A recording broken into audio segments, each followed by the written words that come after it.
मकर लगन वाले जातकों के लिए हम चर्चा कर रहे हैं राहु और शुक्र कंजक्शन के बारे में। इस वीडियो में आपके 11th हाउस के लिए अब विचार करेंगे। 11th हाउस की बात आती है तो यहाँ पे स्कॉर्पियो यानी वृश्चिक राशि में आपके राहु और शुक्र स्थित होंगे। देखिए, जब जब भी मंगल के घरों में शुक्र स्थित होते हैं तो वहां पर आपके शुक्र को लेके एक्सपेक्टेशन तो बहुत ही ज्यादा हाई होती है, लेकिन वहां पर शुक्र उतना अच्छे से वर्क कर नहीं पाते हैं। इस स्थिति में भी ऐसा ही होगा। राहु यहाँ स्कॉर्पियो साइन में स्वयं शुक्र के साथ होंगे। तो शुक्र मान लो अगर आपके वक्री होकर राहु के साथ बैठे हैं, उस केस में आपकी अपेक्षाएं पूरी नहीं हो पाएंगी।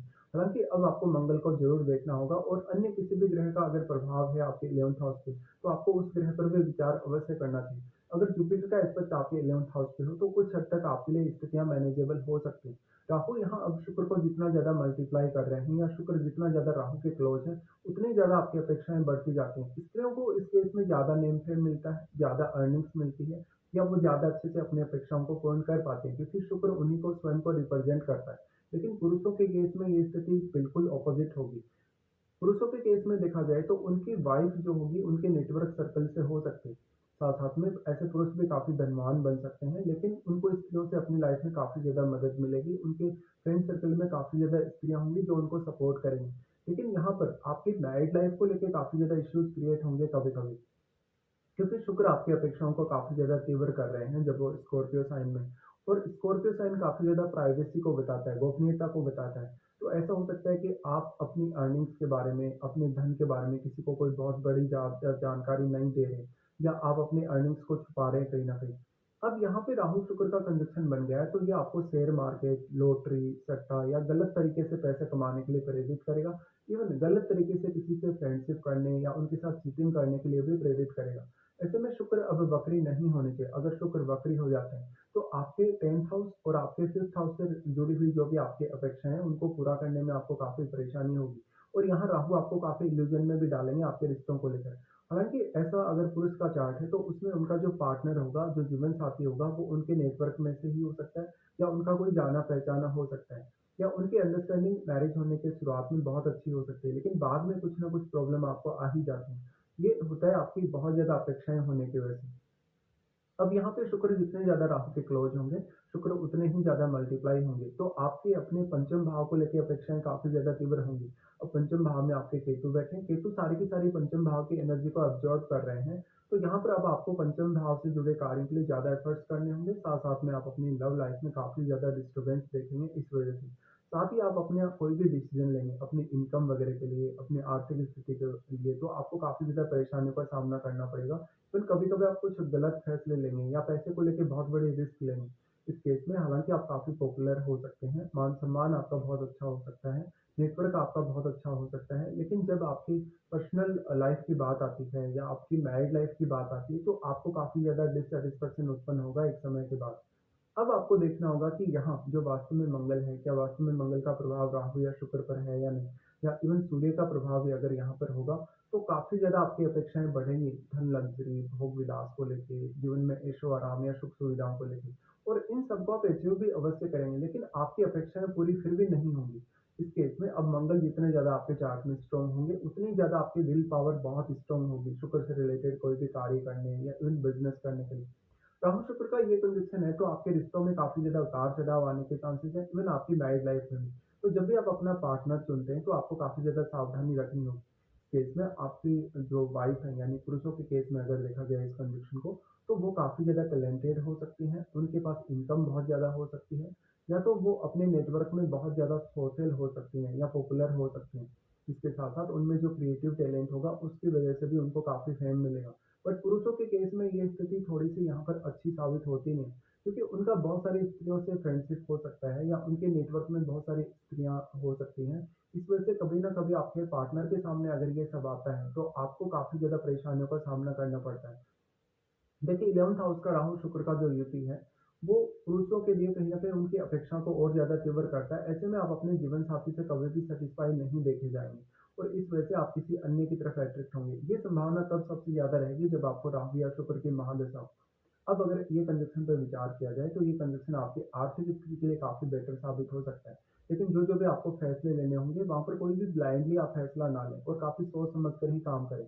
अगर हम राहु या शुक्र के एस्पेक्ट्स के हिसाब से बात करें, तो यहाँ पे राहु सबसे पहले आपके थर्ड हाउस को एस्पेक्ट करते हैं, जहाँ पर वो काफ़ी ज़्यादा आपको रिस्क लेने के लिए प्रेरित करते हैं किसी भी पर्टिकुलर काम में। और क्योंकि जो आपका थर्ड हाउस है, अगर देखा जाए, वो शुक्र के लिए अपना उच्च का भाव है। आपकी कम्युनिकेशन एबिलिटी को बढ़ाने का काम करेंगे और आपको काफ़ी अच्छी नेचुरल स्किल्स प्रोवाइड करेंगे। लेकिन जो थर्ड लॉर्ड है वो आपके जुपिटर हैं, तो जुपिटर की प्लेसमेंट भी आपको देखनी चाहिए। साथ में आपके थर्ड हाउस में क्या कोई अन्य ग्रह स्थित है?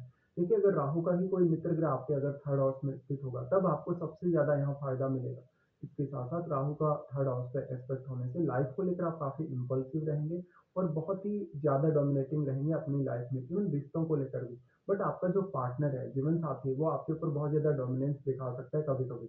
अब यहाँ राहु और शुक्र दोनों का ही प्रभाव आपके पंचम भाव पे होगा। पंचम भाव में ऑलरेडी आपके केतु स्थित है, तो जितना भी एनर्जी आपके पंचम भाव में आ रहा है, वो सारा का सारा एनर्जी यहाँ एब्ज़ॉर्ब हो रहा है, उसको केतु एब्ज़ॉर्ब कर रहे हैं। इसलिए आपको यहाँ कोई बहुत बड़ी अपेक्षा नहीं रखनी चाहिए, इवन अपनी संतान से भी। तो यहाँ अब बस आप ये कर सकते हैं कि आप लॉटरी, सट्टा या शेयर मार्केट की तरफ ज़्यादा से ज़्यादा आकर्षित हो सकते हैं और वहाँ भी आप काफ़ी ज़्यादा ब्लाइंड फैसले लेंगे, तो आपको आर्थिक रूप से नुकसान होने के चांसेस काफ़ी स्ट्रांगली बनेंगे। यहाँ पे आप केतु के साथ स्थित ग्रह को देखिए, केतु के साथ जो भी प्लैनेट आ जाता है, अगर वो प्लैनेट वक्री हो तो केतु उस पर और भी ज़्यादा इम्पैक्ट डालते हैं अपना। लेकिन केतु के साथ नॉर्मली कोई भी प्लैनेट जब स्थित होता है, तो हम ये मानते हैं कि वो प्लैनेट यहाँ काफ़ी डिक्रीज़ हो रहा है, उसकी क्वालिटीज़ डिक्रीज़ हो रही हैं और वो यहाँ काफ़ी कमज़ोर हो जाएगा। तो आपके चार्ट में वो जिन-जिन भावों को रिप्रेज़ेंट कर रहा है, उन भावों के लिए आपको प्लानिंग करने में बहुत ज़्यादा दिक्कत होगी। साथ-साथ में उस प्लैनेट विशेष के कारकत्व को पाने के लिए आपको एफर्ट्स भी बहुत ज़्यादा करने होंगे। अब यहाँ राहु एक तरफ यहाँ काफ़ी ज़्यादा एम्प्लीफाई करने की कोशिश कर रहे हैं, बट केतु का ही प्रभाव आपके पंचम भाव में सबसे ज़्यादा स्ट्रॉन्ग होगा। हालाँकि राहु की तुलना में शुक्र का प्रभाव ज़्यादा होगा पंचम भाव पे, क्योंकि शुक्र की क्वालिटीज़ राहु के साथ रहते हुए काफ़ी मल्टीप्लाई हुई और वैसे भी राहु और शुक्र यहाँ पर जितने ज़्यादा क्लोज़ होंगे, उतना ही ज़्यादा शुक्र मल्टीप्लाई होगा। पर राहु का जो प्रभाव केतु पर है, देखिए यहाँ पे 180 डिग्री का एंगल है, तो जितना एंगल होगा उतना ही प्रभाव यहाँ राहु का पड़ सकेगा केतु पर। बट केतु सारा का सारा एनर्जी को एब्जॉर्ब कर रहे हैं, जितना भी एनर्जी आपके 11th हाउस से आ रहा है या किसी भी अन्य भाव से, किसी भी प्लेनेट के माध्यम से अगर आ रहा है, तो पंचम भाव पर आप ज़्यादा से ज़्यादा ध्यान दें और कोई भी गलत फैसले लेने से बचें। उसके बाद मेनली यहाँ राहु आपके सप्तम भाव पर अपना एस्पेक्ट डालते हैं। देखिए, इस प्रकार से अगर ये कंजक्शन बन जाए राहु और शुक्र का आपके 11th हाउस, और यहाँ राहु जब चंद्रमा के भाव को, उनके घर को अगर प्रभावित करेंगे दृष्टि से, तो पार्टनर के साथ आपकी शुरुआत में अटैचमेंट बहुत ज़्यादा बढ़ेगी। इवन आप एक लव मैरिज के लिए भी ट्राई करेंगे कभी-कभी। ऐसी स्थिति में लेकिन सप्तम भाव में बैठे प्लैनेट को ज़रूर देखिएगा। इसके साथ-साथ जो यहाँ पे 11th हाउस से जो प्रभाव राहु का पड़ रहा है आपके सप्तम भाव पे, यहाँ पर पार्टनर के साथ जितनी अच्छी आप अंडरस्टैंडिंग बना के चल सकते हैं, उतना आप प्रयास कर सकते हैं।